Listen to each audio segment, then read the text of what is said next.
মা বাবাকে জবাব দিতে হবে, বড় ভাইকে জবাব দিতে হবে, স্বামীকে জবাব দিতে হবে। অধীনস্থ নারী, তোমার বউ, তোমার মেয়ে, তোমার অধীনস্থ নারী পর্দা করে কিনা না করবা, দায়ুস তুমি হয়ে যাইবা।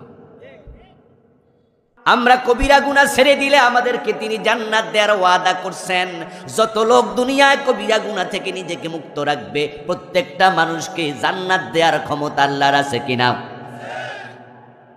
বরং আল্লাহ তো কত কবিরা গুনাহগার লোকদেরকেও দয়া করে ক্ষমা করে জান্নাত দেবেন, তারও কোনো হিসাব নাই। 100 জন খুন করার পরে জান্নাত পাইছে এমন হাদিসও আছে, কারণ আল্লাহ তার উপর দয়া করেছে, ক্ষমা করছে। শুধু একটা কুকুরকে পানি পান করানোর কারণে জান্নাত পেয়ে গেছে বনি ইসরাইলে এমন একজন পতিতা নারীও ছিল।